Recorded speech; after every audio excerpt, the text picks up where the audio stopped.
Hi, welcome back to Carrie's Kitchen. I'm Carrie, this is my kitchen. Today we're going to make a fantastic vegetarian jambalaya.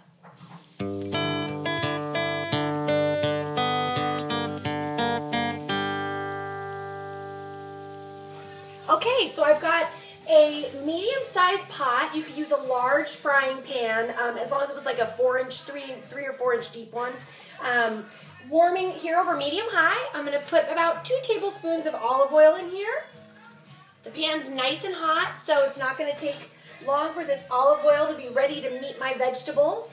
We're going to start with a mirepoix of diced carrots, onions, and celery. The carrots are bite-size, not finely diced.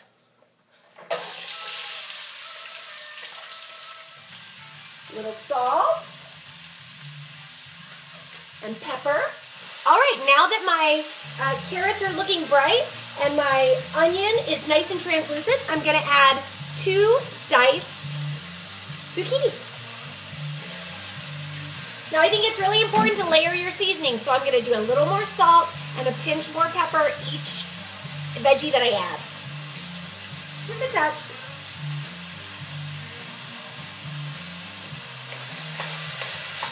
Okay, so my zucchini softened up a little bit. Everything's incorporating nicely. Now I'm going to add my chopped bell peppers, 1 red, 1 orange.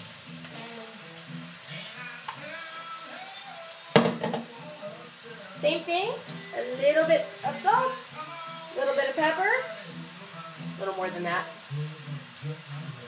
I don't want to over-season these, just enough for taste, because we're going to be adding Cajun seasoning and cayenne later. Oh, all these colors are so pretty. Okay, so while the veggies are finishing up here, I've got a big stock pot out, and I'm going to heat it up on high heat. Well, I like to go a teeny bit lower than high just to reduce the risk of burning, but I want it pretty high so that I can brown my rice. I'm going to saute rice and garlic and then deglaze with some Guinness. All right, my stock pot's nice and hot, not too hot. My oil's not burning, but just hot enough to brown some rice. So I'm going to take, I've got some brown rice, and I'm going to use 1½ cups. There's 1, and then I'm going to measure ½ a cup.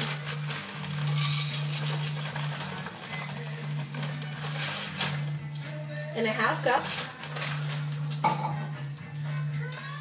And I'm going to take a wooden spoon, and you just kind of stir it constantly. You just kind of want to keep it moving, not too vigorously, just keep it moving so that nothing gets burned, but they all have an opportunity to toast in the oil and at the bottom of the hot pan. So that's what I'm doing here. So you just watch it, and you'll notice, because the rice will go from being, rice starts out translucent, opposite of an onion. So you'll notice that all of a sudden they start getting like solid in color, and then they start to toast and brown, and you smell nuttiness. As soon as you start smelling that nuttiness, you're about ready to deglaze it or add your last ingredient or put in your water. Depends on the recipe.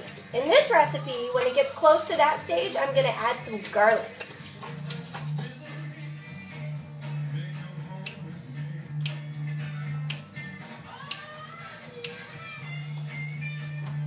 I have some old blues playing. It's Friday night. I'm playing some old blues and making jambalaya and drinking a local beer. Come on, does it get any better? TGIF! Alright, so now it's starting to get a little toasty. So I'm going to add 2 cloves of chopped garlic. Now once the garlic goes in here, you want to cook the garlic before adding your liquid. But you also don't want to burn the garlic, so you just got to keep it moving. And you don't want to burn the rice either. A Dutch oven would be really good for this too. I don't have a good Dutch oven or pressure cooker, so I just use a stock pot. But if you have a Dutch oven, that's awesome for this dish. I should get one. I just don't have a lot of storage space. I don't know where I'll put it. Next kitchen. Oh, it smells so good. Alright, so I'm going to reduce this now that the garlic's starting to smell real good and garlicky. I'm going to reduce this to low heat. The rice is browned just enough without being too brown. Reduce to low, and then I am adding 1 cup of Guinness to deglaze the pan. Any dark beer is fine.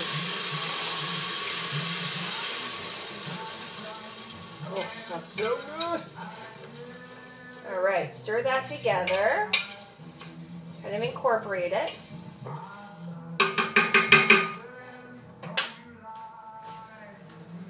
And then comes my okra. If I had fresh okra, I would have included it with my veggie saute. I don't.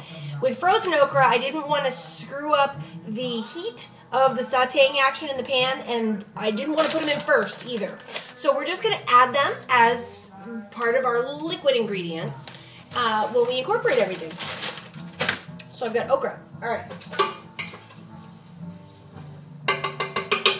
So now to this pot, I'm going to add my sauteed vegetables. All right, now that the veggies are incorporated with the Guinness and the rice and the garlic, I'm going to turn the heat back up to medium, which I've already done. And now I'm going to add one small can of tomato paste.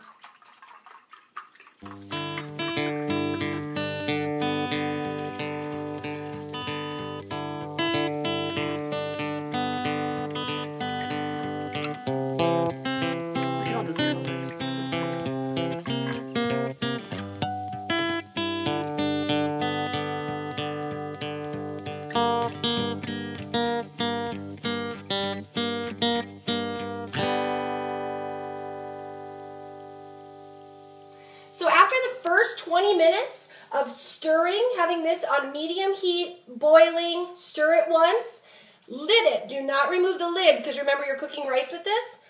Cover it again. 20 minutes later, same heat, stir it one more time. Then at this point, that's where I'm at now. At this point, reduce the heat to low and stir every half an hour and let it hang out on the stove on a really low, even heat for about 2.5 more hours. I know it sounds like a really long time, but all the flavors will marry together and it'll be so much deeper. If you eat it too early, everything's going to taste like their own separate thing and it's going to be bright and have a little too high of an acid content. So you want to let it cook for a long time like a stew, and trust me, it'll be worth it. This would be a good time to transfer to a preheated crock pot as well, so you could kind of set it and forget it and not have to worry about stirring it quite as often in a crock pot because you don't have the direct heat from the element on the bottom. I'm around right now and I'm just setting a timer and I'm going to stir it every 20 to 30 minutes for the next 2.5 hours and then it's ready to serve. Enjoy.